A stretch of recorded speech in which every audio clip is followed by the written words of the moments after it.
This is massive negligence to the point of me speculating on what was intentional and what wasn't. Security experts point out a fundamental failure in the pre-event planning and real-time monitoring. Swecker believes the perimeter should have been pushed out further, the roof covered, and says the response and the lack of quick communication to the detail on the podium could have been life-threatening. House Republicans have suggested that this was an inside job, that this administration or the Secret Service wanted Donald Trump to get shot. There are conspiracy theories proliferating online. How do you feel? How does the rank and file feel when they hear that? It was a shot heard round the world. The world looked on during a live broadcast as President Donald Trump delivered a campaign speech at a rally, and an assassination was attempted. Everyone looked on in horror, regardless of one's politics, because of the shocking event that someone tried to take the man's life. It was a terrible thing to see. And then we saw him get up, and he was alive, and he was not dead. And he raised his fist and used that as a moment and got the crowd moved to say, fight, fight, saying he will continue to fight against the left's agenda. He will continue to fight against the woke revolution. He will continue to fight against the destruction of this country. And regardless of one's politics, they have to look at that, of course, and see that as an incredibly moving moment. Unless they're not human, of course. To be amazed and grateful that God spared his life and that he was alive just a centimeter if the shot was just a centimeter different, just a centimeter to a certain direction, he would be gone. It would have been a successful assassination. Well, we're going to talk about that, and then we're going to talk about some questions that are raised very quickly after this happens. Very quickly, people begin to ask questions naturally, and they ask questions like, probably you were asking this question, and certainly I was asking this question, like, how does one get up on a rooftop in the middle of broad day and not be seen by Secret Service? How is it not super secure when we know that security is so incredibly tight for presidents of the United States and former presidents of the United States? These things just don't add up, and then more and more information is released, and it just looks worse. And we continue to just ask questions, and we're just asking questions, is what we're doing. We're just asking questions. But we've learned some things. And if there's anything that we learned from the COVID lockdowns, is that you're not allowed to ask questions. You're just supposed to accept what people tell you. And so even though we are allowed to discuss it now, because many people are discussing it and there's an ongoing investigation, we know that soon enough we won't be allowed to talk about it. So I'm not sure how much longer we'll be able to talk about this. Was it an inside job? Hey, I'm not telling you that it was or was not. I just figure that maybe together I'll ask some questions. And you could think about those questions. And we'll hear some other people ask questions. And then we'll think about those questions as well. And then we'll talk about some details and we'll think about those details. And then we'll also talk about the Christian response to all of this. Why do we care? Why do we want to know? Is it just our curiosity, or is it something deeper? Is it something deeper within us? We'll be covering all of that. We'll be, of course, be talking about some details. I've got many clips to play you, and we'll be going to Scripture and talking about some ways that we can pray. Let's get started.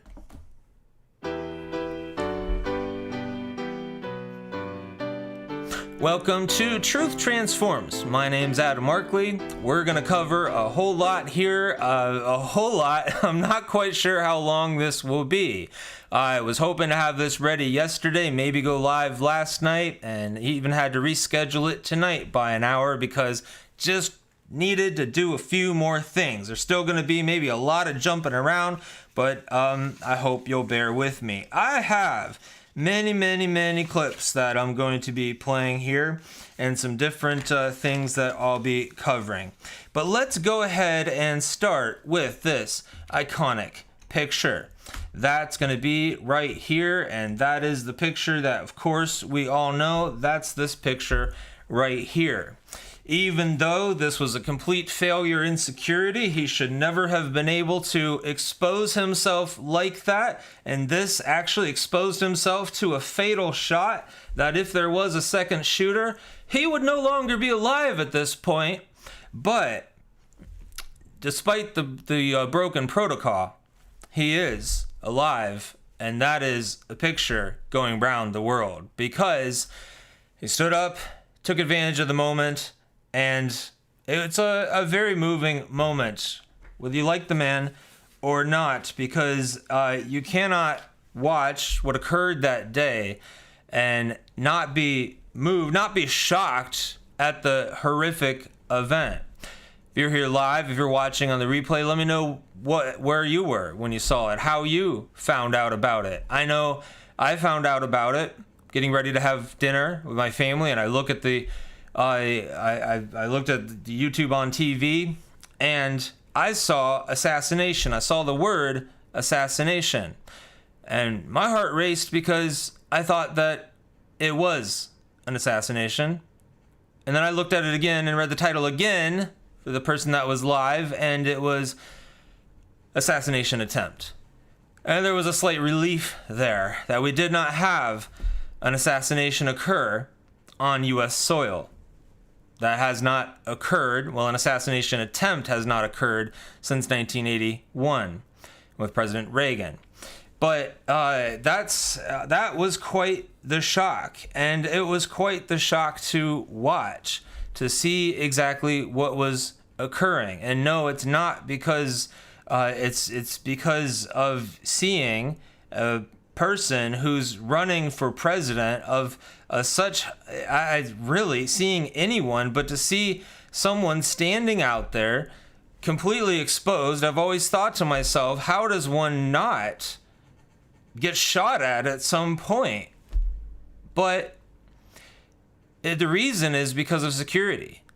The reason is because there's so much security there, and to find out that the person got in the place that they did is just absurd. It's absurd to find that out. But we all looked at what happened. We all saw what happened with our very eyes, if you did see it, unless you did not see it for some reason. And anyway, let's just look at how it's reported, because I think that demonstrates the deception that exists from the left. And if you're one of those people that doesn't think that there's a left-right problem, in the sense that, like, the left Democrats don't just continually lie about things, I hope it opens your eyes a little bit, because I like this here. The day the media died. Absolutely, the day the media died. The day the media died because this man was shot at. He did not die, but the media died. I would say the media died a long time ago. If the media wasn't dead by 2020, nobody trusts mainstream media. You should understand by now it's nothing but propaganda. I hope you understand that it's just propaganda, but nevertheless, Secret Service rushes Trump off stage after he falls at rally. You want to tell me you see a man getting shot, grab his ear, blood bursting out of him, coming down his neck, and then that's the headline that you give? He falls. Yes, he did fall, indeed. That would be true, and that is not false. He fell because he was shot.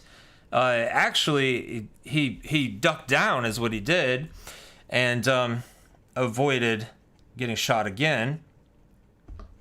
Well, this person that posted this said, President Lincoln faints from headache while at the theater. I like that. Faints from headache while at the theater. We knew this was coming. It doesn't take a prophet to prophesy that there will be a shooting on the president, on the former president that should be the president at this point.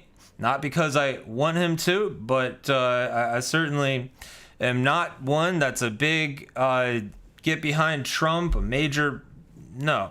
But and no one, of course, should be acting as if Trump is a Christian, but we should be praying for him now that maybe that could happen. Although there are many issues with the Republican platform that I hope to address. In fact, I was planning on doing a video on that, and then all of this happened, and that changed my plans on that. I went full in and focused on this. Spent a long time putting this together. Well, here's J.D. Vance's new VP pick, and he said this.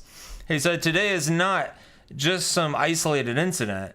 The central premise of the Biden campaign is that President Donald Trump is an authoritarian fascist who must be stopped at all costs. That rhetoric led directly to President Trump's attempted assassination." He's absolutely right about that. It is that rhetoric. We need to calm that down. We need to lower the temperature, Mr. Biden says. But we're not seeing the temperature lower. Well, back to another headline here. This is another headline from CNN. I think that you'll enjoy this one. Caesar injured in group hug. That's right there, CNN Live, because that's exactly how they would report something that they want to report a certain way. Well, let's get caught up to speed here on some things, and yeah, let's see. I guess this is a fair time to go to Proverbs 11.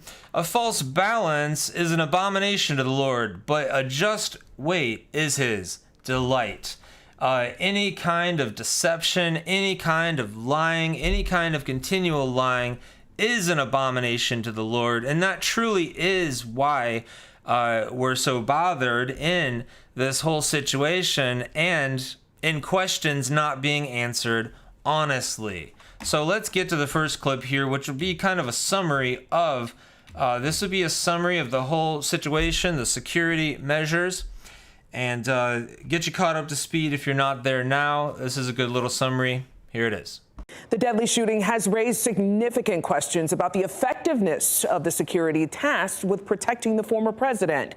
As WRAL's Laura Levine reports, the probe has already highlighted a series of failures that allowed the gunman to breach security and open fire at the rally. Secret Service now under fire after former President Donald Trump was shot at during his Pennsylvania rally. Good to respond effectively. That's the next step. But through planning and good intelligence gathering and strong security strategies and protocols, they first and foremost have to prevent this from happening. This is former FBI Assistant Director and former head of the FBI Charlotte office, Chris Swecker. He calls the string of events a security breakdown from start to finish. You plan for everything to go wrong. And the planning phase of this seemed to have broken down because a 20-year-old was able to get on top of a building, crawl around with spectators watching and calling it out to the people nearby, the police nearby. They say, see something, say something. They said something. Security experts point out a fundamental failure in the pre-event planning and real-time monitoring. Swecker believes the perimeter should have been pushed out further, the roof covered, and says the response and the lack of quick communication to the detail on the podium could have been life-threatening. Their job is not to stand there and shoot it out. It's not to stand there and assess the situation. Their job is to get him out of the danger zone and on his way. And in fact, a little known fact is the Secret Service until yesterday has never fired their weapon in a protection detail to protect a protectee. A close call with this photo now shared around the globe, raising alarms. He ducked down very quickly, got low, but then he resisted getting off the podium. And that was his personality coming through. He recognized this was a moment, and he pulled his head up and he pumped his fist. Great moment for him, but the Secret Service should never have allowed that. While Trump rallies, size and exposure pose particular challenges. The future of how all large political events are held in the future is under the microscope. This will be studied, and this will be a lot of lessons learned, but it won't, maybe not quickly enough. But I think the point's been made. And I think the DNC, the RNC, and rallies going forward, you're probably going to see whoever's speaking on the podium in some sort of bulletproof plexiglass bubble. Laura Levine, WREL News in Raleigh. That would be quite the sight. The FBI has confirmed there will be a thorough investigation to determine what happened and how the shooter was able to get into position in the first place. This investigation could take months and may lead to changes in security protocols and procedures. Yeah, that will be quite the sight if we have people standing there and speaking with plexiglass all around them. That will be rather interesting.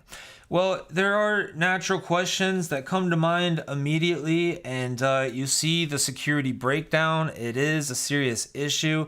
We're going to dive into some other things, including Tucker Carlson, who talked about this happening. It's not hard for anyone to see that the heat is going to continue to ramp up when you have a man who's convicted without a crime being really defined until after the fact, and then it ends up being like a bookkeeper issue, putting down a legal expense as a legal expense. This is the kind of stuff that you see with Putin and political enemies, and they end up dead. This is that kind of stuff.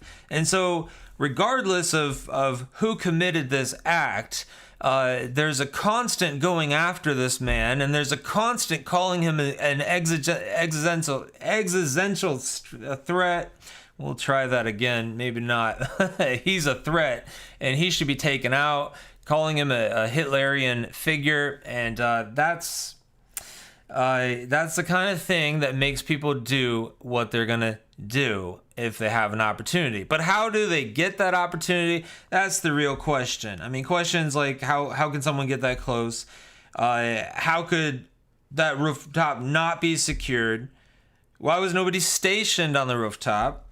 Why were eyewitnesses ignored? We'll talk about that. But yeah, when they warned police and Secret Service, why were they ignored? You'll find out some interesting things if you're not familiar yet. And then just looking at the video itself, not knowing anything else, you start thinking about it and you're like, it seemed really slow, but it seemed like a really slow response. And you don't have to be a security expert to know that you've got women half his size, maybe not even half his size, who are running out there who they're the human shields. I'm not saying they did anything wrong, but I'm saying, why are they the ones on the front line? Well, that's this whole DEI thing, where we have the women protecting the men, and we have just the women are the ones that are protecting, and that's not right. And even to have women in different roles, which I don't think women should be in combat or in situations like that. They shouldn't be the protectors, but like they wouldn't be the people that you send out to shield the man who was just shot from a second potential shot. So that's just, that's not a failed security thing. Well, it is a failed security issue because you think through everything, and that is not something that you would be wanting to do. That's my next question. I jotted down here. Yeah, why were women who are incapable? Yeah, that incapable of moving a man the stature of Donald Trump, the ones who were protecting him? And how did the shooter know that the building would be unsecured? What did he know, and when did he know it? Well, those are all good questions, and we'll be diving into that. I've got Tucker Carlson here up next. Go ahead and hit like if you haven't yet already. Algorithm, I don't know if it will send this to people, so I'd appreciate that. That would be great. Now, one thing I wanted to say, talk about the significance of the event. There's so much gravity to what happened. I do hope that your pastor prayed this weekend about it. I hope that you understand it's not a political thing when a man is shot. The president of the United States, former president of the United States, campaigning to be president again is shot at. That's a serious issue, and that's the kind of thing that pastors should be praying about. Do they need to change their sermon? Do you have any idea how long it takes to put a sermon together? Some pastors might have a sermon in the back pocket that they could switch up to, and it would go well. But I think that it would be natural if it fit in the application of the sermon. They could speak on it, sure. But nobody should be saying that the pastor on Saturday night needed to figure out how to preach on it. Now, if I was pastoring still, I would probably I don't know if I don't think I'm going to change my Sunday morning sermon. I mean, I think it's going to depend on what it is, and let's see if maybe I can apply it. You know, it's amazing how God lines things up. It might just apply in the sermon, and maybe I do, because honestly, I probably would have. I probably, you know, I don't think it would have been as smooth of a sermon. I think we'd just be going from this passage to that passage to that passage. Pray for leaders. Doing some of why don't we just do some of that now? So this is kind of probably what I would do. I jotted this down. I jotted guard your heart. That's something that we want to do here. We want to guard our heart, and we get that in Proverbs 4:23. Keep your heart with all vigilance, for from it flow the springs of life. And I would probably say something like, listen, we're all gonna be consumed in this. We're all gonna be taking in every piece of information because we want to know. Because it's not just a curiosity thing, it's a justice thing. We want to know.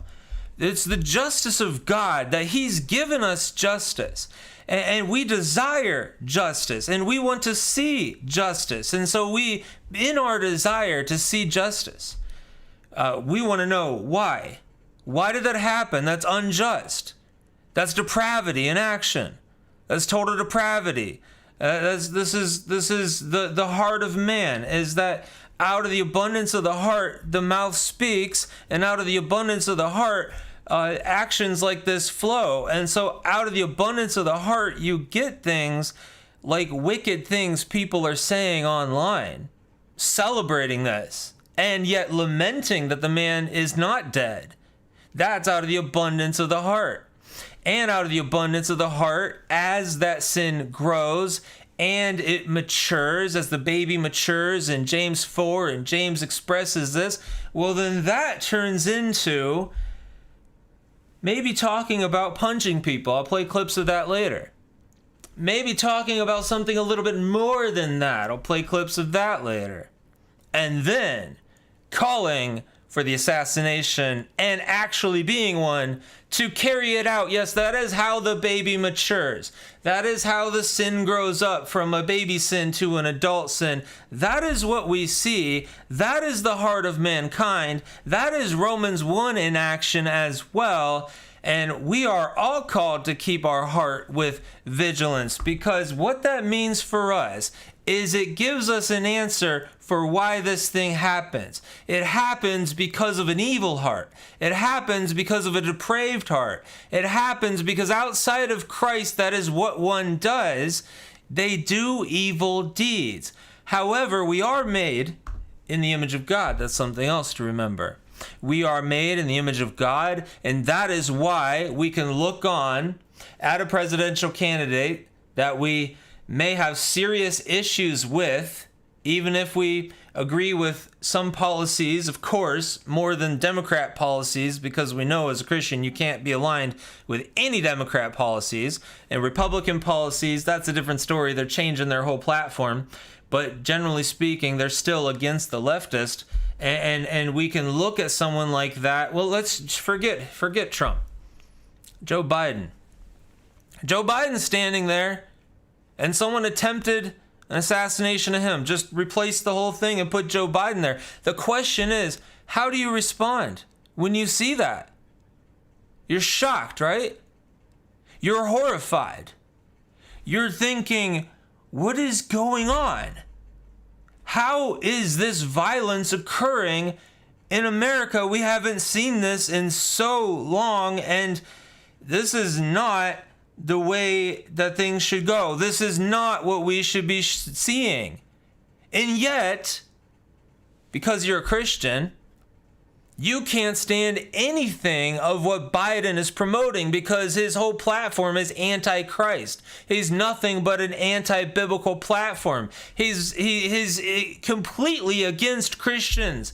Everything about that regime is against Christianity and against Christian values and against adjacent conservative values, Catholic values, cult values, anything that has a conservative type value system that parallels with the Christian value system, biblical values, biblical morality. He's against all of it.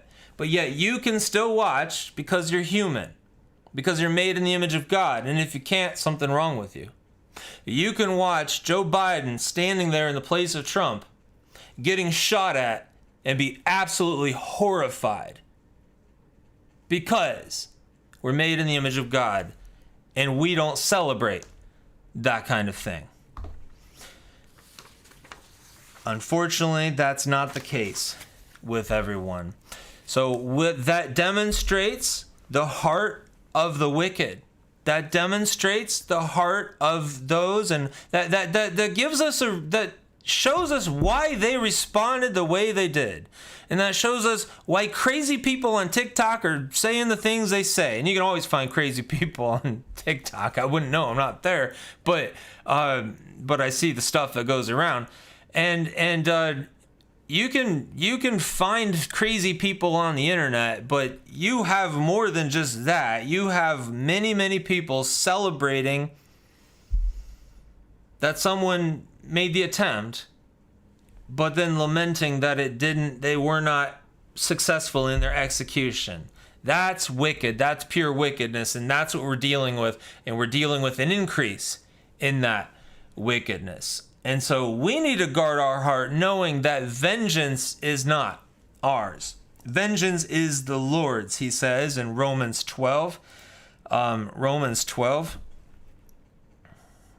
That's verse 9, right? Let love be genuine, abhor what is evil, hold fast to what is good, love one another with brotherly love, outdo one another in showing honor.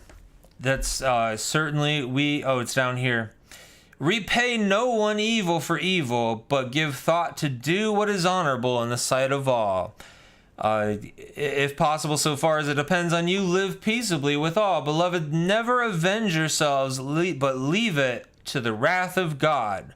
For it is written, vengeance is mine, I will repay, says the Lord. That tells us that there will be justice, that God will bring justice. And what we do on this earth is we pray and we preach the gospel. We pray for those to come to saving faith. We pray that they would trust in the righteousness of Christ alone. And yes, we can do political action. We can do things that are loving our neighbor and obviously vote, all of those things. But we are not living for this world. We're living for another world, but we are living in this world. So we do want to, there are still actions that we want to take. And one of those is pray for our leaders. First of all, then I urge a supplication, prayers, intercessions, and thanksgivings be made for all people, for kings and all who are in high positions, that we may lead a peaceful and quiet life, godly and dignified in every way. This is good, and it is pleasing in the sight of God our Savior, who desires all people to be saved and to come to the knowledge of the truth. And right there is why we should be praying for Donald Trump. We should be praying for anyone. We should be praying for those to be saved. We are to pray for their salvation. We are also called to lead a peaceful and quiet life, godly and dignified in every way. This means that we do not revolt. We do not take up arms. We do not go to overthrow the government and, oh, it's coming.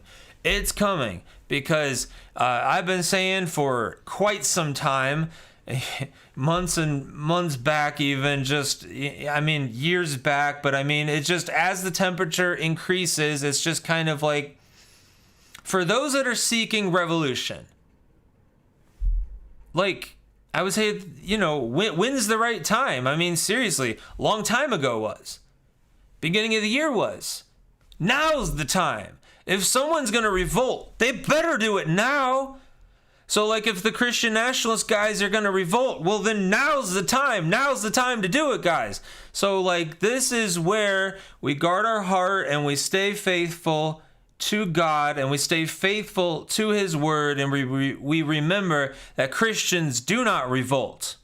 Christians do not seek vengeance. Christians do not harbor bitterness toward enemies. But we do grieve losses, and we do grieve the destruction of the nation that we're living in. And so we live with this angst. We live in that way, but we must remain faithful no matter what people out there are saying regarding revolution. No, we're not revolutionaries. We're not called to revolt. Does that mean one can't do things that are that's another topic for another day, as far as what Christians can do to help push against the onslaught of the wicked leftist agenda. Certainly vote, get involved. There's different things that can be done naturally, but revolution, taking up arms, is not one of those. Not taking up arms for revolution. Not talking about defense. Defend yourself. Yes, indeed, defend yourself. That is necessary. Okay. Give honor where honor is due. Pray for the upholding of law and order. There's a lot of things I wrote down there. You came here for the inside job stuff, but we do want to be praying for the upholding of law and order. I went through this in another episode, Romans 13, and we need to remember that rulers are not a terror to good conduct, but to bad. And we're seeing that completely flipped around right now. And that is not a good thing. And there are other things that I would say, like preparing for persecution. We know that all who desire to give a godly life will be persecuted. Anyone who desires to live a godly life will be persecuted, and that the world hates us as Christians. We do know those things. In fact, some pro-life groups were recently listed as terrorist organizations. I don't have the details here to show you that right now, but I know that did happen. And I believe the military top level was saying that should have never happened, but someone who was leading a training decided to put these pro-life groups in there as terrorist organizations, right there with groups like ISIS. So, you know, we are not going to live and be able to live in the same nation that we're living in now forever. That's very, very evident. That's very, very sad. Well, let's take a look at some clips that I talked about. We're going to go ahead and dive into the Tucker Carlson clip. This is Tucker Carlson talking about the assassination coming its way, naturally, as everything picked up. So that's clip 2. Watch.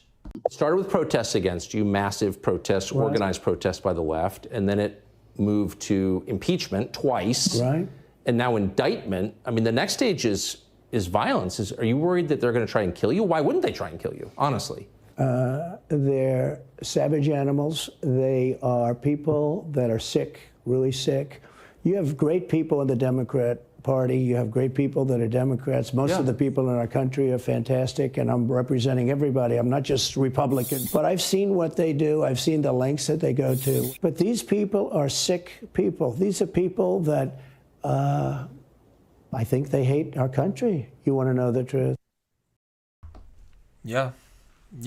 Certainly the leaders, absolutely. Not the everyday person that's everyday Democrat that's not thinking about it, but everything that the platform stands for, it is a hatred of this country. It is caught up in the woke agenda. It is pushing the LGBT stuff. So that is what we're dealing with, and that is why they wanted to take out Donald Trump. When I say they, I'm referring to the person or persons involved.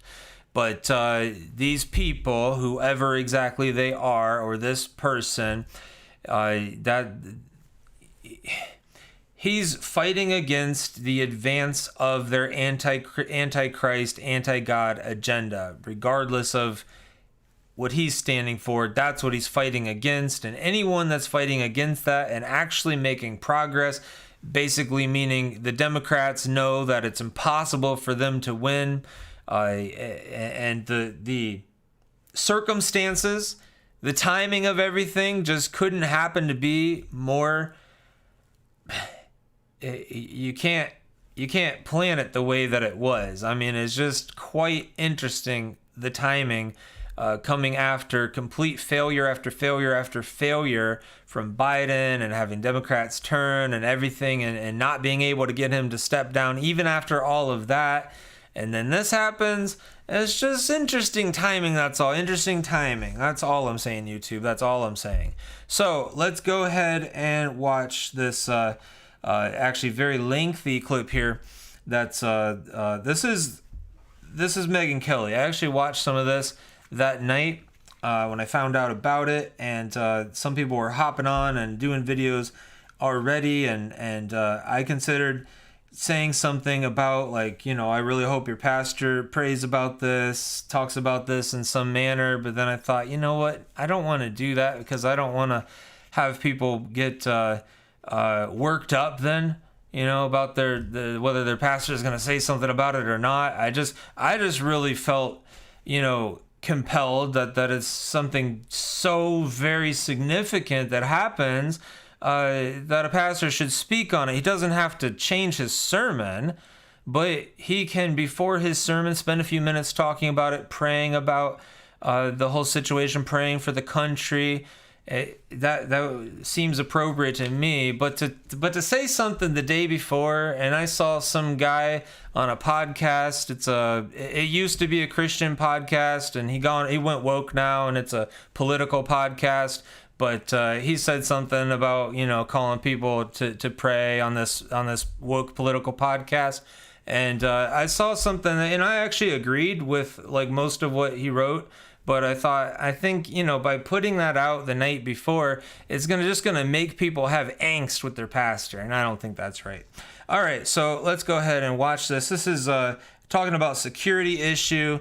This is Megyn Kelly she's got a former CIA and former NYPD guy on here. So let's watch. Joining me now, Bill Stanton, former NYPD, and Buck Sexton, former CIA. Guys, thank you so much for being with us tonight. Let's talk about the security, because I think a lot of people are wondering, how did a loaded rifle get anywhere near former President Donald Trump at an event like this? Buck, I'll start with you on it, because it's both of your lines of work, but how on earth could this happen? Look, I've been, like so many others, just fielding texts ever since this happened, with the latest information and people trying to analyze how such a thing could go down just tactically.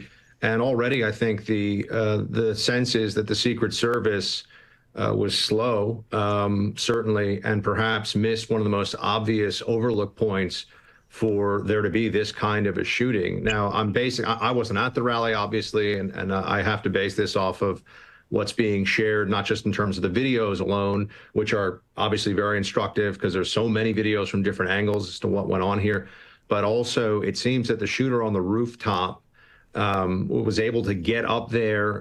His rifle was visible to people nearby. There have been eyewitnesses talking about how they even tried to flag this to Secret Service. They were able to, once this guy opened fire, hit him with counter sniper fire. So that response was rapid.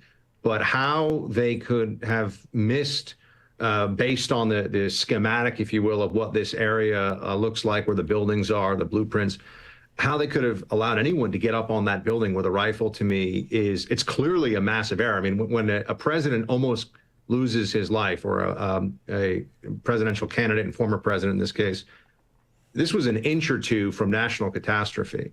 So there was a clear failure here from the security protocols, and we're going to have to figure out how to make sure President Trump is safe going through this election, and hopefully beyond that one. Yeah, and that's just a really good point there.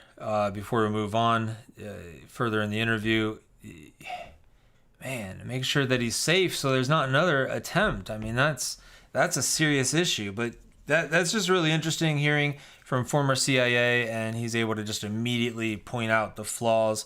And this was the night of, and then there's just so much more that's come out since then. All right, let's continue with it, because this is a very long clip. I don't understand how my friend Larry's wife couldn't bring her long umbrella in, but the shooter was allowed to get, as it appears now, on a rooftop nearby within a couple hundred yards of the former president and shoot him. You want to know some new news that I found out today? They found on the body of this man a receipt to Home Depot, a receipt for a ladder at Home Depot. The more that keeps coming out, the more you're just like, how do you miss this? Secret Service should have had positive control of that rooftop. I don't want to step on my colleague's time here from the NYPD, but I just wanted to say that there's no, and not only should they have been able to get return fire quickly, which they did, they should have had positive control of that space. I mean, there's absolutely no way that anyone should have been able to get on that rooftop. If you were trying to plan an assassination, just an everyday person trying to figure out how would I get the clearest shot of the president on the podium, the building where the shot was taken from seems to be the most obvious one. Boom. It's just like, of course, because it's a direct shot on him. And later, I've got a U.S. Army sniper just giving the level of difficulty of that shot. And let's just say he doesn't describe it at a super high difficulty level. This just in, Bill, before I bring you in, this is from an eyewitness who, well, take a listen to what he saw. Someone who was here, you weren't inside the event, but you were just outside. Tell us what you saw. So we had a party here all day. You can see behind us at the Brinkles Farm and Greenhouse here. We had a party, and we all decided, hey, when we hear Trump up there, we're going to walk up through the field, stand by the trees up there under the shade, and watch and listen to the rally. Right? We couldn't see him, but we could hear him. So we walked up, and probably 5 to 7 minutes of Trump speaking. I'm estimating here. I have no idea, but we noticed a guy crawling, bear crawling up the roof of the building beside us, 50 feet away from us. So we're standing there, and we're pointing at the guy crawling up the roof. And he had a gun, right? He had a rifle. We could clearly see him with a rifle. Absolutely. We're pointing at him. The police are down there running around on the ground. We're like, hey man, there's a guy on the roof with a rifle. And the police were like, huh, what? Like they didn't know what was going on. We're like, hey, right here on the roof, we can see him from right here. We see him. He's crawling. And next thing you know, I'm thinking to myself, why is Trump still speaking? Why have they not pulled him off the stage? I'm standing there pointing at him for, 2 or 3 minutes. Secret Service is looking at us from the top of the barn. I'm pointing at that roof, just standing there like this. And next thing you know, 5 shots ring out. Oh my God. That's insane. And I mean, you've probably seen it, and there's more to come out. So we'll just keep moving along with this, because I had a lot of clips.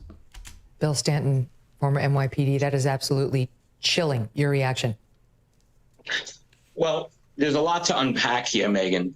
And I texted you some of my initial feelings. So first, let me say these law enforcement, all of them are willing to put their life on the line to protect the former president. That being said, watching that and having trained with some of the best in the world, ex-SWAT, Delta Force, Navy SEALs, and strategic response, and with the Secret Service, what I saw there was not their best day. What do I mean? When they heard the shots, they kept him up there on the podium, in my opinion, for way too long. I mean, just shoot, sent a mass at that podium. We knew the president was back there. I saw a little bit confusion, and I believe that comes from lack of proper planning. I would be interested to see in the post, shooting review. Did they do a proper advance? Were the advance teams there? When were they there? Did they walk the perimeter? Were there undercovers within the crowd? Was there proper communication and coordination between the different departments? I could see there was some local, there was some strategic response team, there was counter snipers, and were there coordination amongst them? They kept him up on that podium way too long. And while it made for a good optic, I want my shoes, they shouldn't have listened to him. They should have got him right out there. When Reagan got shot, if you can go back to that tape, they didn't hesitate. They threw him. I even think they cracked his ribs because they were so forceful getting him into the Beast, the armored limo. So they handled him like a rag doll when Reagan was shot. They immediately shut down any of his own movements and got him into that car. That's exactly right. They kept the former president up there way too long. And the pictures that we're seeing, the close-ups, the photographs, that could just as easily have been the scope of a rifle. So, we don't work in the movie world. We work in the real world. There's always room for improvement, and this has to be looked at. This will be studied, and hopefully the mistakes will be rectified going in. I'm also curious to see what type of budget they had. What type of budget does a former president have for the Secret Service? What is his, especially running for president? Do they have enough bodies? Do they have enough resource to do the proper advance work and coordination that's needed, as we've seen never more so than tonight? Yeah, maybe it's a budget issue. Maybe there's a budget issue, and there will be some discussion of that. But let me show you something here real quick. Let me show you something. If you haven't seen this, this is rather interesting to go along with it. He was doing the job. I wouldn't even be doing this. I'd get some beautiful places to go to the ocean. Look, they're all pointing. The Atlantic, maybe the Pacific. Yeah, someone's on top of the roof. Look. There he is right there. Right there. See him? He's laying down. You see him? Yeah, he's laying down. Instead, I'm here with you fighting like hell to get a Senate. What's happening? And to make sure we take back the White House, because if we do, we're going to make America better than ever before. We're going to make it. Yeah, look. There he is. Easy, because we have millions and millions of people in our country that shouldn't be here. Dangerous people. Criminals. We have criminals. We have drug dealers. We have people that should not be here. Right on the roof. It's much tougher than it happens. You went right on the roof with that. Now I've got another clip to go with that I'll show you. I just discovered pretty close to going live. But that kind of stuff just starts saying this. The more that comes out, it just doesn't add up. And well, we don't want to be conspiracy theorists, right? Because that's the worst thing that you could be called these days. The thing is, some people, including myself, had a theory. I had a theory when we kind of found out what was going on with the whole COVID deal, and started working on a vaccine and all that stuff. And I was like, they're going to mandate this thing. It's going to be a mandate. And that was a theory. Completely unproven. Completely. The point is, a conspiracy theory begins as a theory, but then once it's proven, it's just a conspiracy. And the thing that's interesting is that what happens with the government these days is they call things conspiracy theories that have been proven theories. Now, this whole thing right now is truly a conspiracy theory about the inside job. It's a theory. There are different theories. There are always different theories. Those theories are proven to be true or proven to be false. This is how we think about conspiracy theory. But everyone wants to distance themselves so far from conspiracy theory. Of course, I'm not a conspiracy theorist. I'm not a conspiracy theorist. You know, until it's proven true, right?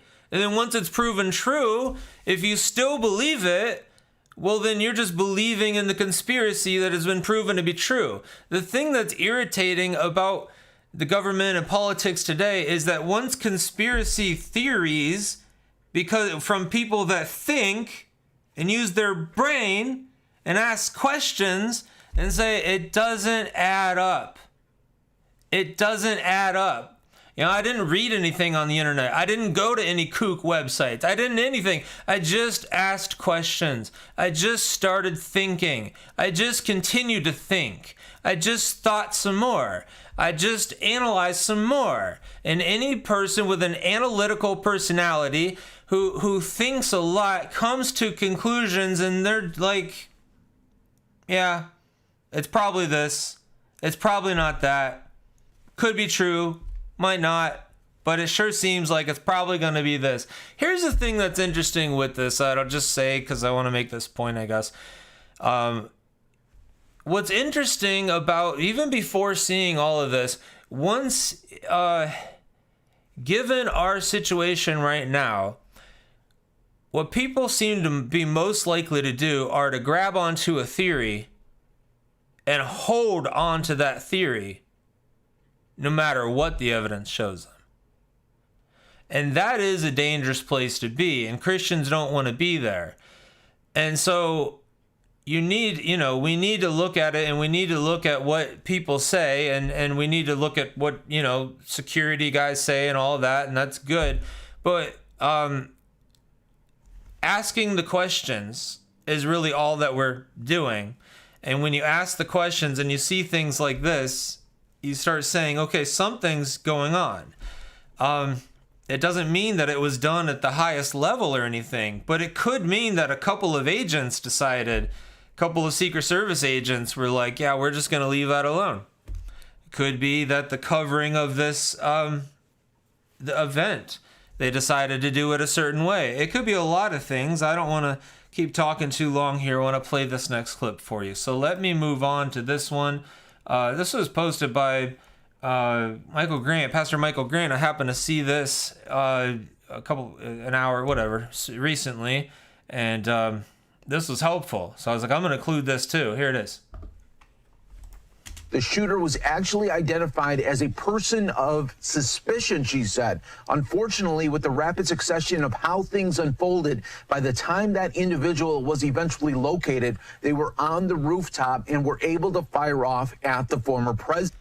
Sorry, I didn't. Oh, that's right. I cut it a little bit more. So the director of Secret Service, they sat down with her and had an interview. I don't know. She's going to be questioned deeply about this, but they sat down and asked her some questions, and they said, what was the failure? And she said the failure was a Secret Service issue, and they said, so the buck stops with you?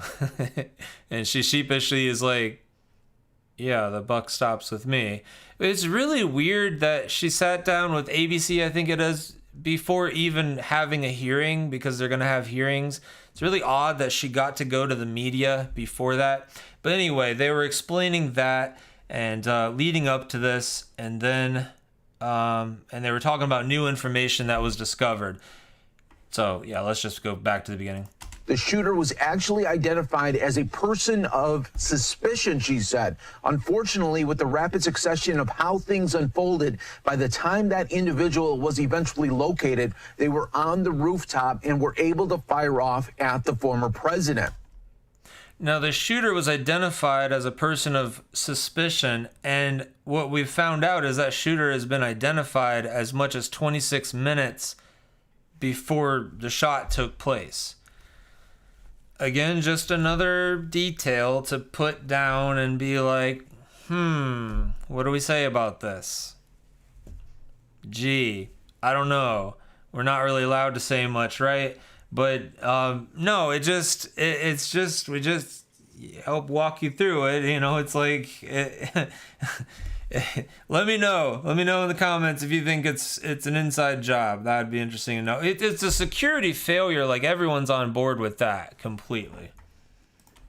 She also said that Secret Service was aware of the security vulnerabilities presented by the building. This is big news. This is big updates right here. They say that crooks took a sniper's position on to aim at Trump. However, a decision was made not to place any personnel on that roof. Again, the Secret Service director is saying a decision was made early on not to place any personnel on the roof. That building in particular has a sloped roof at its highest point, she said, and so you know there's a safety factor that would be considered there, that we wouldn't want to put somebody up on a sloped roof. A safety factor is it's so sloped and so dangerous, even though this sniper got up there and was able to get off his shot and everything without any issue. So it must be terribly sloped. Well, they continue and they kind of show the rooftop. So that is the reason the Secret Service is saying they didn't have any snipers or any Secret Service members on top of that roof because it was sloped. They were worried that it was sloped. Well, here's what happened. The shooter didn't care that the roof was sloped. The shooter wanted to kill Donald Trump.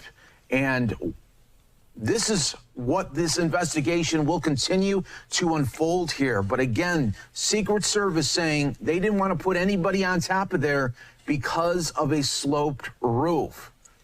They said the decision was made to secure the building from the inside. So they had personnel inside of this building, but not on top. And that is going to be very shocking for so many people as the days continue to come and we get more information on this terrible, terrible incident that almost took the life of the former president. That's insane. And this here, oh, we're not ready for that one yet. But yeah, it's just really crazy. The whole thing. The more that comes out, the more it shows the Secret Service is like, it just shows complete failure in security. And then, you know, naturally the question is intentional or not. And it's just such a massive failure that you kind of wonder how it's possible without being intentional. Let's continue here. A couple more things here said that are worthwhile. Hold on, I'm trying to find that update. My team. Yeah, he was just talking about budget, and she's looking up something regarding budget, and he's gonna say something interesting about a former Secret Service agent. They sent me a lot. Maybe they can send me, but there is a question about whether funding, more funding for Trump's security was rejected. Megan, can I just point out that your friend and mine, the Dan Bongino, who obviously has real expertise on the Secret Service side of things, having served himself, tweeted out that he believes the head of the Secret Service should resign because she was warned about the increased threat and the need for additional resources. On my own radio show, Clay and Buck, Clay said just a few days ago on the air, I'm really worried about Trump. I would personally pay to triple his Secret Service detail. The threats against him must be through the roof. So this was, you know, you start to pull this all together, and this isn't like some random congressman somewhere that was attacked by a maniac. Trump is the single highest profile. I think you could argue even more so than the sitting president because of the political temperature and what's going on in the country right now. Single highest profile target that there is. And the most threats against him right now. And so, I mean, while I can understand that, you know, there's this idea, well, Secret Service did their best and they dove and they tried to, you know, manage the situation. they really have one job, and it's to prevent this from happening. And they didn't prevent it. The counterfire was late. I mean, it stopped this from getting worse. This was inches away from a national catastrophe where we would have woken up tomorrow in a different country, in a different political reality, in a place where my own family was calling me. I was talking to my parents as soon as this happened. I mean, I was in the worst situation. I was getting texts and everything. I'm in the gym. It's loud. My parents called me. They said, "Do you see this?" And we're talking. And I said, "Oh my God, have they assassinated President Trump?" And they asked me, "What do you think happens?" I mean, I think I have ideas for almost everything, Megan. But if that had happened, we would not know what the country would look like, what the future would be like tomorrow, in a way that is terrifying. Honestly, I mean, I think that if you're looking to see how the country could be pulled apart at the seams, it would be a presidential candidate who's ahead by massive numbers being assassinated. And of course, it's not also in the vacuum of just one. I know they're going to say it's one crazy person, but we know that Trump was. He's been impeached twice. He's been indicted 4 times. They have thrown more against this president and had more aggressive propaganda and just insane things, calling him Hitler-like. I mean, Hitler killed 11 million people in camp, 6 million Jews.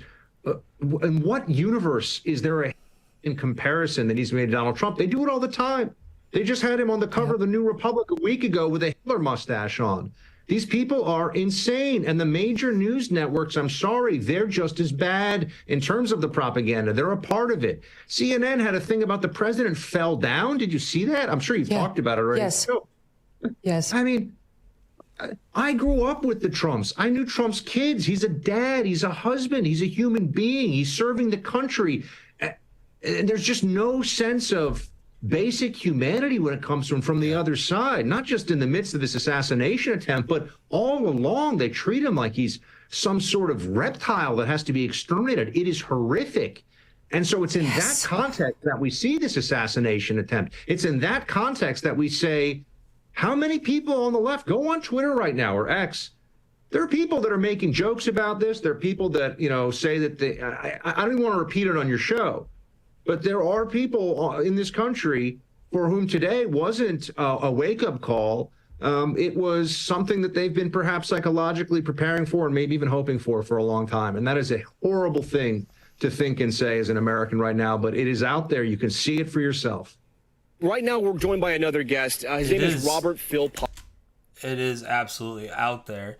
And I'll be showing you something here in a minute, but I've got to show you the sniper, and we're gonna get to him. There's a guy talking about security though. One more thing on this, you're gonna really find this interesting. This is showing the difference in security, the difference in security now versus 4 years ago, and he describes that difference. In fact, make sure it's this clip here. We're gonna go ahead and watch that now. Right now, we're joined by another guest. His name is Robert Philpott. He's from this community, from Butler. Robert, come here and talk to us if you will. You can come a little closer. Sure. You stopped us here. We're here doing our show, and you stopped us, and you wanted to talk to me, and you wanted to tell me something. We just heard the mayor there of Slippery Rock talk about the other Butler rally that he had been to. You were talking to me about that rally as well. Tell me the message you wanted me to understand, because there was something different about that rally versus this rally that you noticed. Yeah, my daughter and I went, I guess it was 4 years ago, at the Butler Airport, not even 5 miles from here. It was an awe-inspiring event. We were just like, wow. But the one thing we noticed, we walked in there, and her and I, we're close. And the one thing we noticed that the airport has a lot of hangars, buildings kind of like this, but they hold planes. Every rooftop of every hangar had 3, 4, 5 guys on top of it with When guns. You say guys, snipers? Law enforcement with long guns on top? Long guns, okay. yes, and even some of them in the sniper position, just scanning everywhere. And my daughter turned to me. To the point where you got there, you noticed them right away. Immediately. It was the first thing she said to me. She goes, "Oh my gosh, Dad, look at this." She goes, "I never felt so safe in my life." Those were her exact words. This is 4 years ago in the rally by the airport. Correct. The other airport. Right. Okay.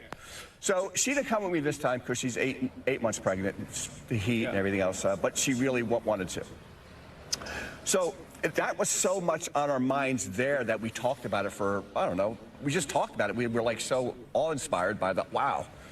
First thing I did when I got here yesterday was I did a complete look around at every rooftop. And I said to myself, that's strange.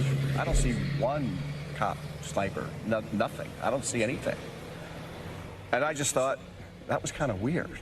And at what time is this when you're sort of looking around trying to see what you saw 4 years ago? It's probably about, well, 4 years ago, we noticed it. Today, I mean, or yesterday. What time was that when you started looking? Probably about 2 hours before he came on stage. Okay. But I didn't stop looking because it's something that was in my mind because of it was so noticeable back then, but it was also just as noticeable not being that way. It was so noticeable back then, he says. Let me show you a picture here real quick. No, it might mess this up if I do that. I'll show you it after.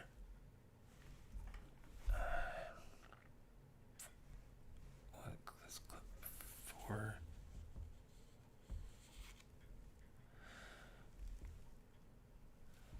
New information. Right now, we're joined by another guest. His name is Robert Philpott. He's from this community. Okay, you from know what? Butler. That's good enough. We got enough of that clip.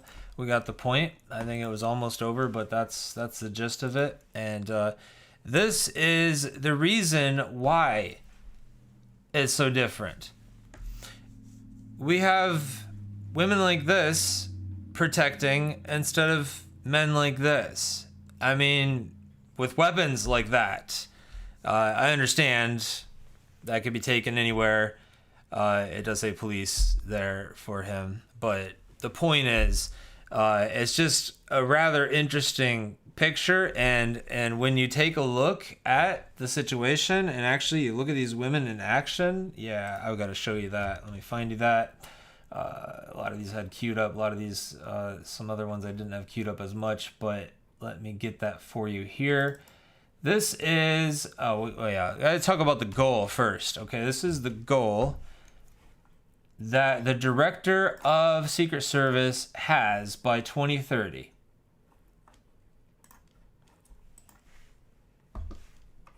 To expand hiring, they're aiming to have 30% women recruits by 2030 and even allowed YouTube influencer Michelle Carre to train with agents. But I'm very conscious as I sit in this chair now of making sure that we need to attract diverse candidates and ensure that we are developing and giving opportunities to everybody in our workforce, and particularly women. That workforce will be pivotal for the 2024 campaign season, which for the first time includes a former president who already has lifetime protection. Agents were there when Donald Trump was arraigned in New York. We were able to work out the details ahead of time of how that particular day was going to go, but we will always ensure the safety of all of our protectees that we have. The service has a zero-fail mission, a mission officers are training to uphold, pretending this field is the most famous address in America. Okay, so that is the goal. And then here is the result of recruiting all of these women. You know, we know Secret Service is, they go through intense training, and so seriously, they must perform everything with incredible execution, like this.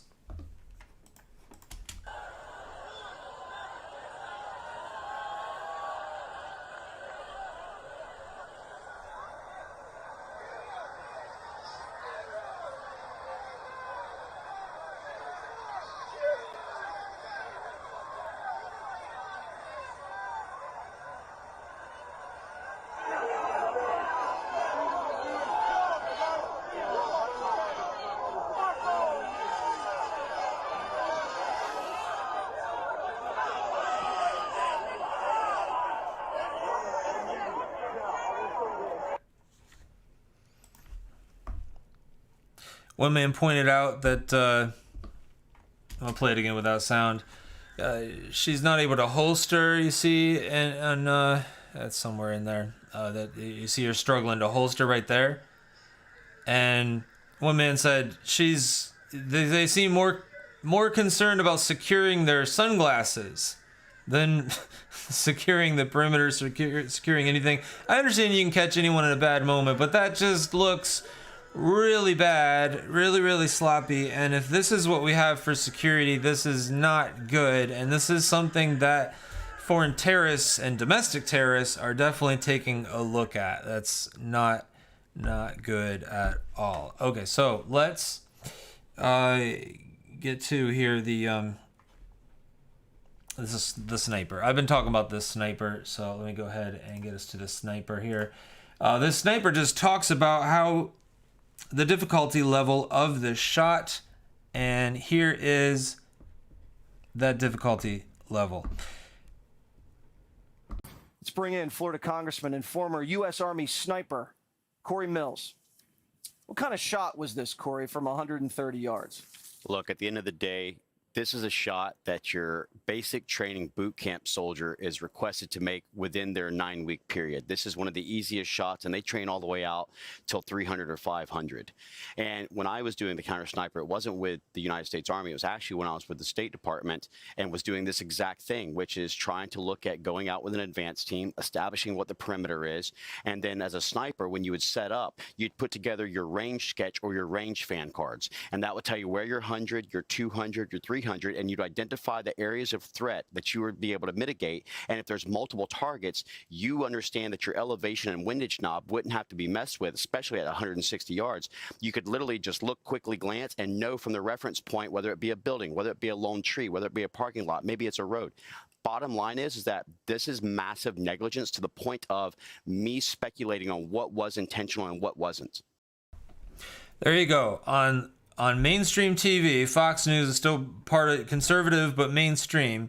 He's willing to say it's negligent to the extent of him speculating as to what was intentional and what was not. That's a serious deal. When you have people on mainstream news willing to speculate that, then you know it's serious. You know it's such a serious failure that people are saying, well, how could that actually happen? Well, he continued, and this is what he says as they continue their discussion. When you're doing a site survey and you're seeing this rooftop not that far away, why did it look like the counter sniper team was a little surprised?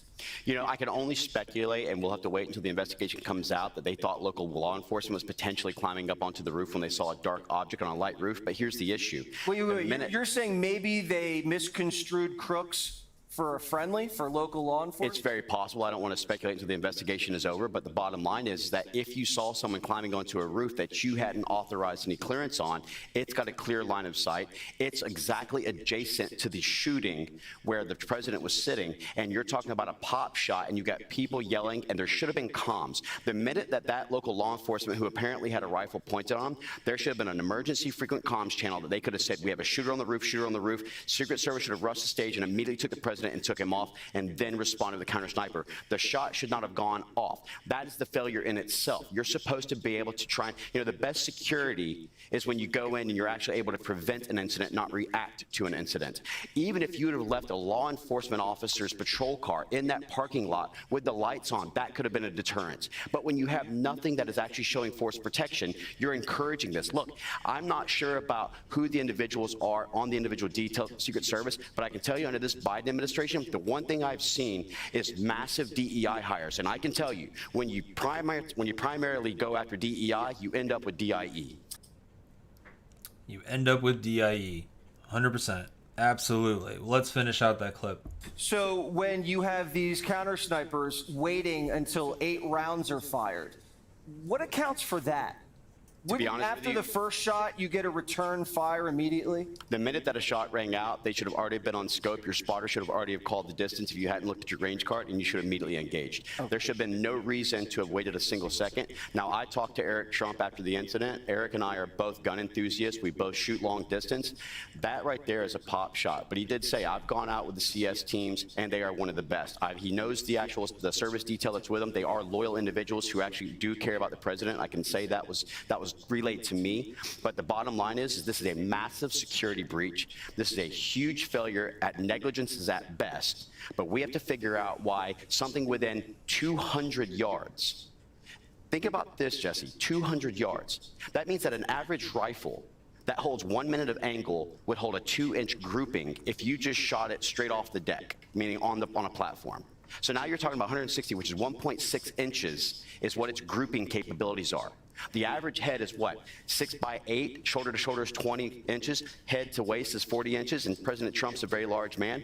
This is a shot that within 5 minutes I could teach you to make 9 out of 10 times. So this is divine intervention. This is the God having his protective hand and wearing Ephesians 6, the armor of God, over the president, because this right here, a millisecond or a millimeter and change, and this isn't an attempted assassination. This is an assassination of a president. The devil was in Butler, Pennsylvania, but so was God. Well, and I can say one more thing, if I may, which is that let us also remember that King Henry II went in and said, "Can no one rid me of this turbulent priest?" And his knights went out and killed the Archbishop of Canterbury because they thought that was a direct order. What do you say when President Biden says it's time to put a target on Trump? That, in my opinion, is the insightful rhetoric. That's the stuff that they would have went after for the J6 stuff. So why don't we have our own J13 investigation? Yeah, there needs to be a full investigation on this, absolutely. And it needs to not be crooked like some of these other former investigations were. That's right. He's talking about the insightful rhetoric there at the end, and what Biden did say. Let me just get you exactly what he said. That it's time to put Trump in a bullseye. We're done talking about the debate. It's time to put Trump in the bullseye. He does get interviewed about that. I've got that here for us in a bit. But the other thing he talked about is divine intervention. You're going to hear a few people say divine intervention. There are some people out there who seem to have a problem with that language. I'm not sure why. But it's 100% divine intervention. That is part of God's providence. That God providentially has his hand in every piece of our life. It is a demonstration that we're not in control. It is a demonstration that Trump was not in control, that if he did not turn his head there at the last minute, he would have not been alive still. God spared his life, and he has a chance to turn his life to Christ, and we should pray that he does. This is God's divine intervention. It is God's divine intervention that causes one to breathe. It is God's divine intervention that causes one to do anything. It is the providence of God that allows us to wake up in the morning. It is the providence of God that allows us to breathe. It is the providence of God that allows us to do anything, and is a reminder that we're not in control. God is in control. So absolutely, God spared his life. That is exactly what happened. And we know about the whole armor of God that he referenced. Finally, be strong in the Lord and the strength of his might. Put on the whole armor of God that you may be able to stand against the schemes of the devil. And Satan does come to steal, kill, and destroy. This is absolutely a satanic plan. Absolutely is spiritual warfare. We know, I'm not saying that just the shooting itself is spiritual warfare, but what's going on in this country is spiritual warfare, and that should be said with the clearness of anything else, not with any kind of qualification. Sorry, I heard someone earlier say something about spiritual warfare, but then he had to qualify it. No, you don't need to qualify spiritual warfare. It's plain spiritual warfare, Ephesians 6, that we have a complete attack against Christians, against everything that Christians stand for, against biblical morality, against everything. It's a hatred of Christ, a hatred of those that are following Christ. And it is spiritual warfare. Satan hates Christians. Satan hates God. Satan hates everything that Christians stand for. We know that we do not wrestle against flesh and blood, but against the rulers, against the authorities, against the cosmic powers over this present darkness, against the spiritual forces of evil in the heavenly places. Therefore, take up the whole armor of God, that you may be able to withstand in the evil day, and having done all, to stand firm. Stand therefore, having fastened on the belt of truth, and having put on the breastplate of righteousness, and as shoes for your feet, having put on the readiness given by the gospel of peace, in all circumstances take up the shield of faith, with which you can extinguish all the flaming darts of the evil one. Maybe that'd be a good passage to preach on another podcast. That sounds like that would be nice. All right, so let's go ahead and move on here. And Trump Jr. is asked the same question. He said, you heard this man say that he shoots with... No, did he say that? He just said he's familiar with Trump Jr. being a shooter as well. So let's play that. There's a lot of scrutiny about the Secret Service. There's going to be oversight hearings on Capitol Hill. What do you think happened? Do you think something went wrong? Was he vulnerable? Listen, I know a lot of those guys, and some of them are incredible patriots. I had a Secret Service detail for 4 years. But I also know, having had it, having been in it, having been both my father as a president, as a candidate, my own details, someone to get out on an open roof within 130 yards, I'm not going to be the guy to be conspiratorial, but something went wrong. So should he stop doing those outdoor rallies, perhaps? I mean, is that what you would recommend to him? I don't think he'd want to stop doing them. I think you see the response. Maybe, do you want to tell him? Stop, but I think, we got to guard that perimeter a little bit better. I came from a competitive shooting background. I mean, a 130-yard shot, it's like a 2-foot putt. That's nothing. It doesn't get easier than that. So that was truly divine intervention as far as I'm concerned. It's like a 2-foot putt, he says. Truly divine intervention. Absolutely. I mean, goodness, it's very miraculous that he missed, basically, is what we're talking about. And when I say that, I mean that in the sense of just clearly God's hand was there to spare Donald Trump. Unfortunately, there was a man that was killed, and so we should be praying for his family. We should be praying for everyone involved, absolutely. But I found this interesting. This here, let me share it. This is some lady on Instagram. My 9-year-old said, God obviously has a plan for him to live. Maybe God wants him to get saved, and maybe he will. Now that I like. That's really, really neat. And got something else here. If Trump hadn't abruptly turned his head at the exact moment, you probably heard that, right? He'd be dead. You aren't as in control as you think you are over absolutely anything. Not even so much as a head turn. Not even over your next breath. He alone authors your days before you've ever even lived them. The king's heart is like channels of water in the hand of the Lord. He turns it wherever he pleases. To those who don't believe, today is the day of salvation. To those who do, in the words of George Whitefield, we are immortal until our work on earth is done. Run the race. Yes, very, very good. Well, I wish that was all that there was is positive responses, but not everyone responded so positively. Unfortunately, there were some really negative and wicked responses. Deciding if I want to show you, that's going to really change the tone. But I do have some of these prepped here, and it is concerning. It does demonstrate the wickedness in man's heart. This is a TikToker, when they talk about dropping the rhetoric down. This lady's really gone viral. I don't play anything that's not... I'm careful in what I play on this channel, so I don't feel like you need to see 15 different videos of absolute wickedness to understand that people are wicked. But just look at this absolute lamenting the fact that Donald Trump was not assassinated, to understand what people are like out there. I just found out about this. It just happened. I haven't even had a second to process. You're telling me somebody finally had the balls to bring a pew-pew, and he missed! We were a second away! We were a centimeter away from half of the problem being gone, and you missed! There was a white man attached to that trigger. I know it! We were a centimeter away! Oh! This is the kind of demonic thing that we are seeing, and she is not alone in that kind of response.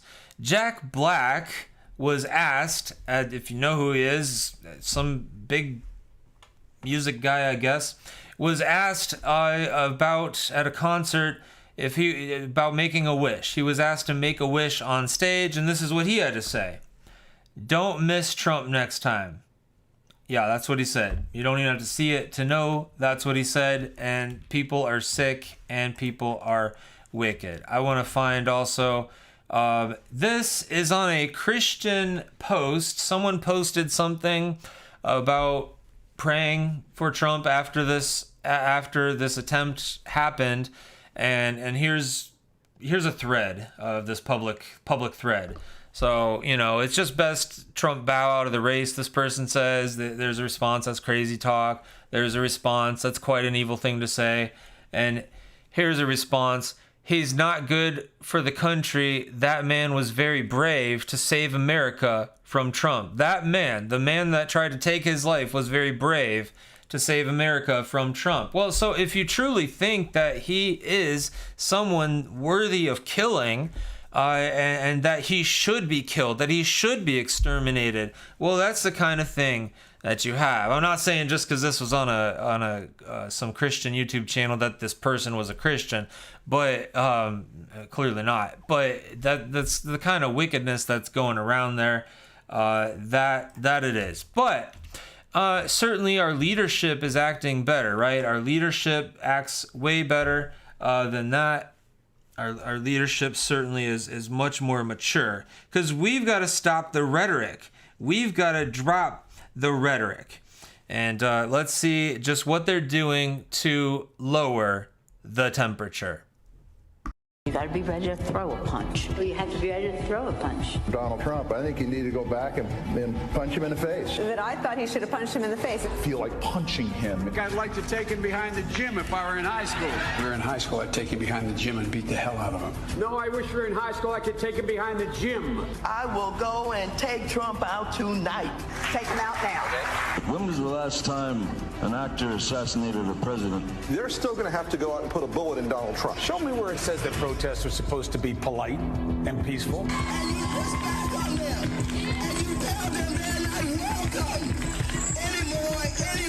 I have thought an awful lot about blowing up the White House.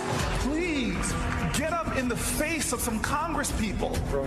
People will do what they do. I want to tell you, Gorsuch, I want to tell you, Kavanaugh, you have released the whirlwind, and you will pay the price. We're going to go in there, we're going to impeach the This is just a warning to you Trumpers. Be careful. Walk lightly. And for those of you who are soldiers, make them pay. If you had to be stuck in an elevator with either President Trump, Mike Pence, or Jeff Sessions, who would it be? Does one of us have to come out alive? That's our current vice president there. Gee, is that lowering the temperature? Is that... it sure seems like an inciting to violence to me. An awful lot of that. And so that's just pure absolute wickedness. I missed an H word there. I think I did everything I could to get profanity out of this stuff. Yeah, that's but I also couldn't get that annoying music out of there. There was nothing I could do about that. So let's see here. Biden did talk about this mistake that he made, and he did sit down and have an interview regarding that. So let's take a look at that. Let's take a look at, okay. I got to get that ready. Hang on, though. Well, while I'm finding that, I will tell you that also the White House did respond to this in a press briefing. I've got that. Hopefully this doesn't go on for forever and forever and forever. But this is what Biden had to say in his response. And so let's get that here.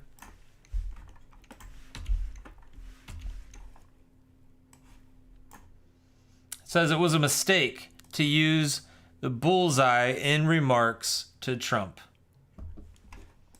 Let's talk about the conversation this has started, and it's really about language, what we say out loud and the consequences of those. You called your opponent an existential threat. on a call a week ago, you said it's time to put Trump in the bullseye.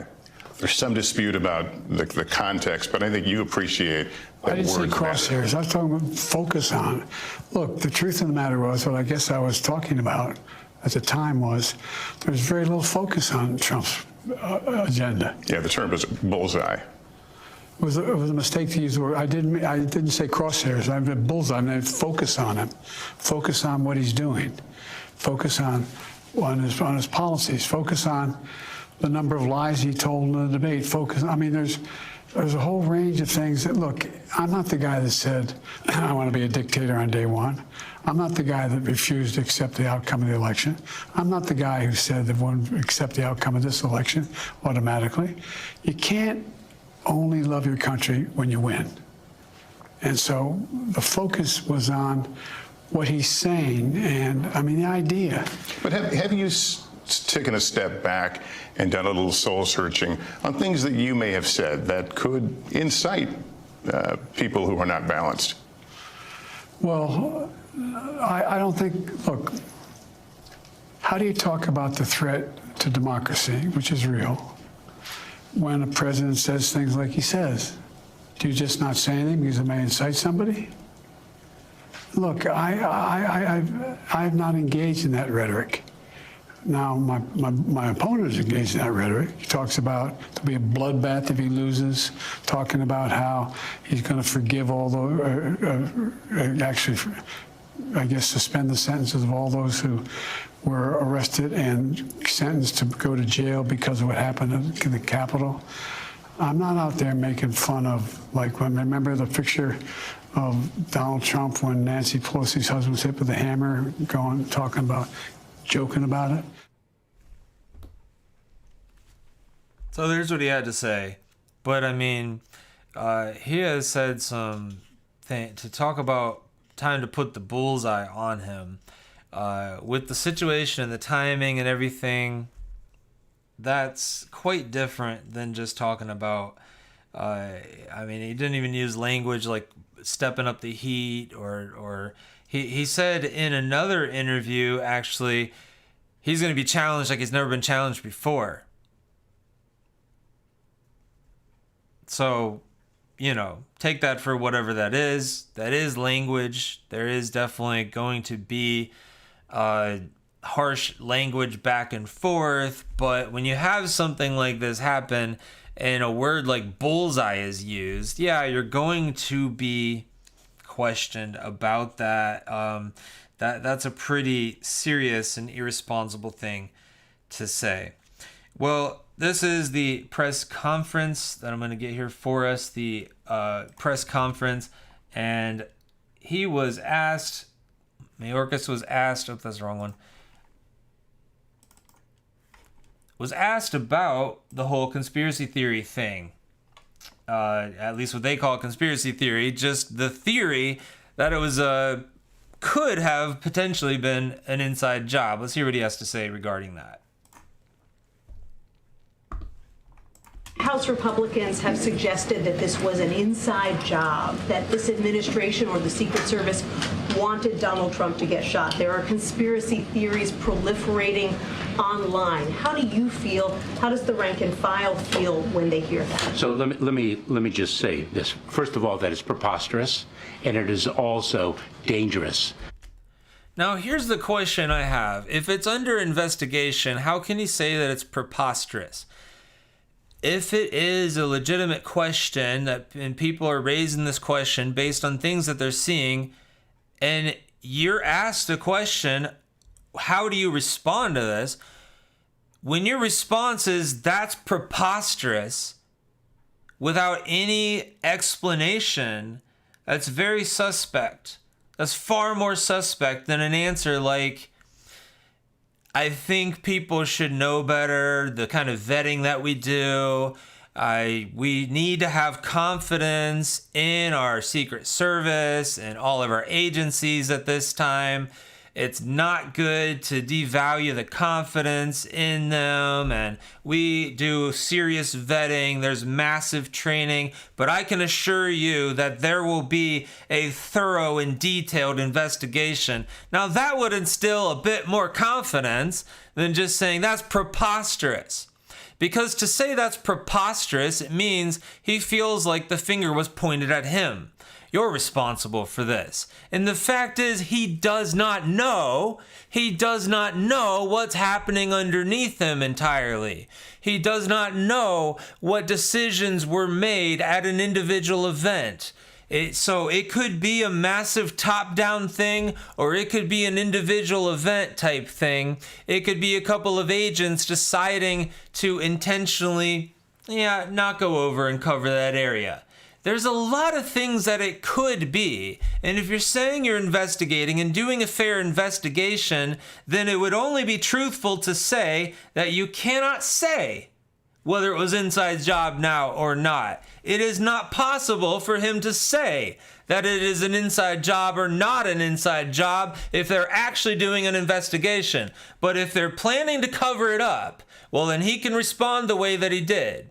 But if they're actually planning to do an investigation, a true investigation, an investigation where you can find out what the truth is, then it would be impossible for him to say that it's not an inside job. He would just have to state it in such a way as to say, I'm confident it's not, but we are doing an investigation. That would be the proper response, because any other response is irresponsible and very suspect.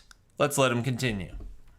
To propagate rumors that are so unequivocally false and provocative. So it's dangerous to propagate rumors that are so unequivocally false and provocative. He declares that it's false without having a way to know.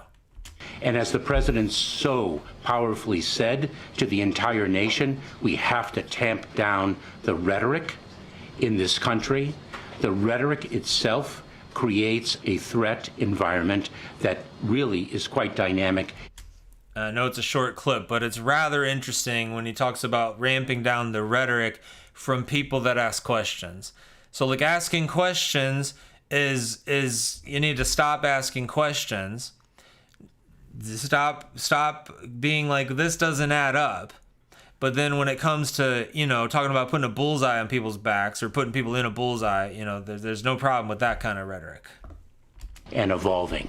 Terms like deep state have been one of the most viral terms over the weekend on platforms like X, on Meta. Has there been any outreach to these companies from administration officials to try and stop the disinformation or kind of quell it in any way? Well, the rhetoric that we hear, we are very mindful of the First Amendment right. That is one of the underpinnings of this country. And so the balance between respecting the First Amendment and actually rhetoric that can be addressed by these social media companies is something that we deal with on an ongoing basis. Yeah. Oh, yeah, they do. They control what is said on YouTube. They control what is said on Facebook. They control what is said on Twitter. They control what is said at every single one of those social media platforms. Make no mistake about it. The White House has their hands in everything. The White House controls everything. When YouTube gets rid of things, when YouTube removes videos, don't think that it's because it's just simply YouTube doing it. It is the White House saying, go get rid of that. If a video, if this video got hundreds of thousands of views, it'd be gone. It'd be gone. So, and that's just because YouTube will get rid of that stuff. But I don't believe that I violated any of YouTube's standards. I don't know. They're so arbitrary, though. Nobody really knows. That's the point. It's like the mafia. They're like, gone. And they make it that way on purpose. Things are purposefully made arbitrary. But yes, there's all kinds of records, of course, about the White House having their hand in everything with Google, with YouTube, etc. But I just never would expect them to say it out loud. I would never expect them to say it publicly. I would never expect them to say it at a press conference that many people would watch. But they're getting much more bold now because they don't need to hide it anymore. They don't need to. That's what's so seriously concerning.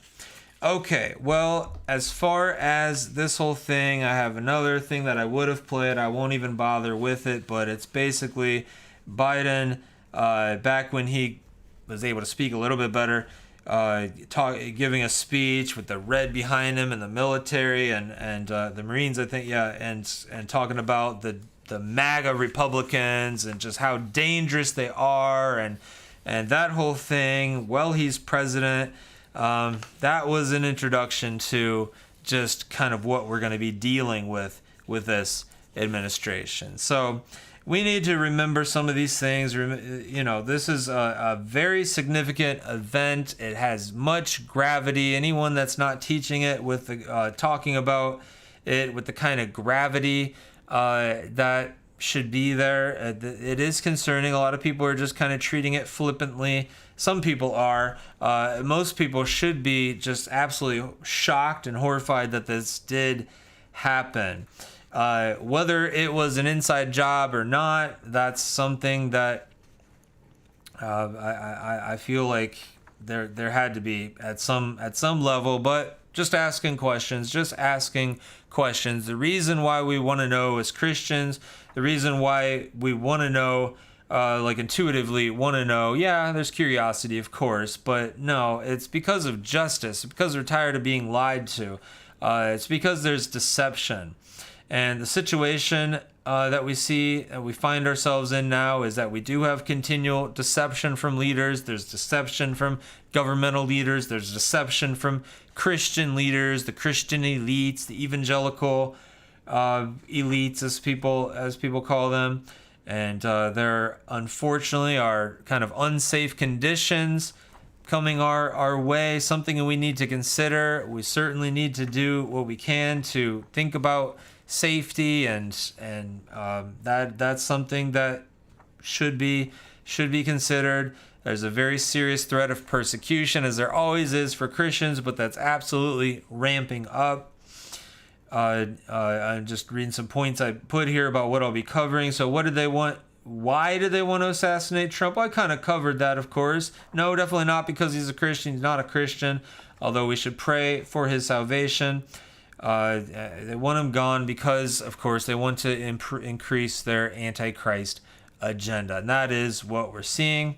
And so we should be praying. We should be praying for Trump to come to saving faith in Christ. We should be praying for revival of biblical preaching in this country. We should be praying for safety and make the necessary preparations. I don't like some things that I've heard from pastors who are solid pastors, but they'll say things like, they act like it's a problem for people to do prepping. If a person has money, they should do prepping. If I had if I had lots of money, I'd be getting a bunker. I'd be buying a bunker. If I had that kind of wealth, I really think that people with that's what the really wealthy are doing. That's what the And I mean, like, I'd be doing like the kind of prepping where you can, like, preppers. There's preppers. There's like preppers that are cult-like and very much. There's a certain level of prepping that's just absolutely paranoid. That's not so bad necessarily to be. That might be something I talk about another time. Maybe I'd consider it. But I'm getting at making preparations is good, just because there are people that think that like everyone needs to, I don't know, stack food around their home so they can't even walk around or something like that. That's not what I'm talking about. But I am talking about, as you can with the money that you have, there certainly are different preparations that could be made. For everyone should be prepared probably more than they are. Mark Zuckerberg is buying up farms. Bill Gates is the largest farm owner now. They've got bomb shelters and stuff. So, you know, I think they know a few things. So anyway, and then so to act like, I guess I heard a pastor say before that like he thought it was wrong. He thought it was wrong for a Christian to move from the city out to farmland, like move from the city out to a rural area and start a farm, go homesteading, something like that, that he thinks that's wrong. I'm thinking, why? Why in the world would that be wrong? If that's what a person feels like God's calling them to do, and if that's what something that they have the means and the ability to do, then that's something that they can do, and they can fulfill the Great Commission just as well as anyone else. There's nothing that says you have to live in the city with the wealthy.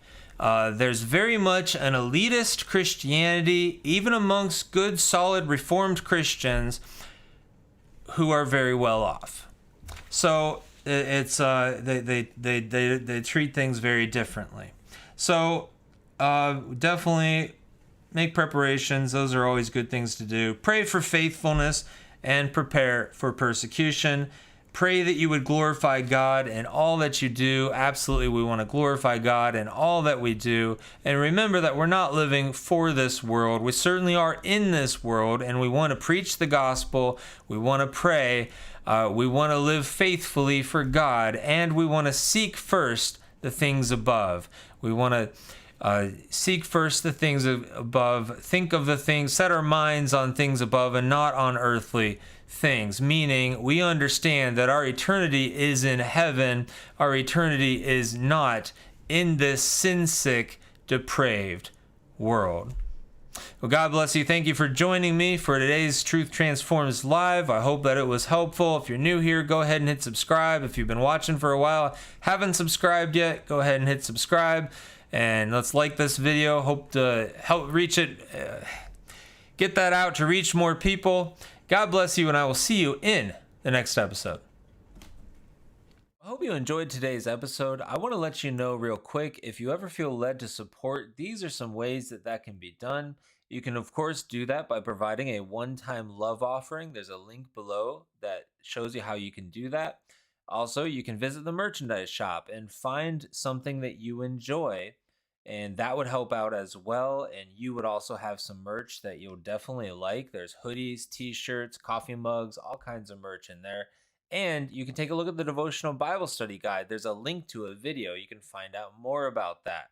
Also, if you do decide to visit the merchandise shop, what you're going to find is all kinds of different designs. There you see a few examples. Sermon Fuel, Don't Get Mad at Me, I Just Preach the Bible. My dad's my favorite pastor. My husband's my favorite preacher. And I'm going to tell you, by far the most popular is my husband is my favorite preacher. And Don't Get Mad at Me, I Just Preach the Bible. This Preach the Word's pretty popular as well. Then here's again, my husband's my favorite preacher in pink. And you can take a look at the designs. There's a lot more to look at. So be sure to visit the store and check out those other links below. God bless you, and thanks for watching.